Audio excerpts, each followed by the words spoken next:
GST సంస్మరణలతో భారత ఆర్థిక వృద్ధి వేగవంతమైందని కొమరంభీం జిల్లా బీజేపీ అధ్యక్షులు ధోని శ్రీశైలం అన్నారు.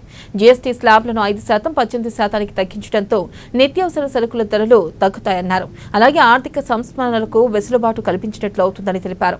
కార్లు మొదలుకొని రిఫ్రిజిరేటర్, టీవీల ధరలు కూడా తగ్గుతాయని, వివిధ ఉత్పత్తులపై జీఎస్టీ పన్ను శాతాన్ని తగ్గించడంతో ఆర్థిక వ్యవస్థకు ఊతమిచ్చినట్టు అవుతుందని శ్రీశైలం వివరించారు.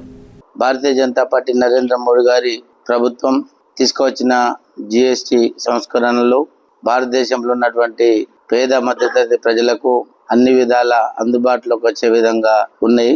భారతీయ జనతా నరేంద్ర మోడీ గారు ఏ నిర్ణయం తీసుకున్నా దేశ హితం కోసం, దేశంలో ఉన్నటువంటి బడుగు బలైన వర్గాలు, పేద ప్రజలకు అందరికీ సంక్షేమ ఫలాలు అందే విధంగా నిర్ణయం తీసుకుంటారు అనేదానికి ఇది ఒక నిదర్శనం. ఇవాళ నరేంద్ర మోడీ గారు ఈ జిఎస్టి సులభతరం చేస్తూ తీసుకున్న నిర్ణయం వల్ల పేద రైతులు, మధ్యతరగతి కుటుంబాలకు కలిగే ప్రయోజనాలు చాలా వరకు ఉన్నాయి.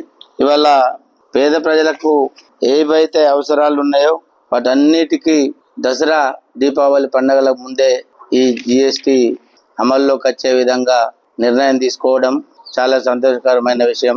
ఇవాళ నరేంద్ర మోడీ గారు తీసుకున్న నిర్ణయం వల్ల దాదాపు గతంలో ఉన్నటువంటి జిఎస్టి 28% ఉన్న జిఎస్టిని 18% ఉన్నదాన్ని 5% వరకు తీసుకువస్తూ చాలా నిర్ణయాలు తీసుకోవడం జరిగింది.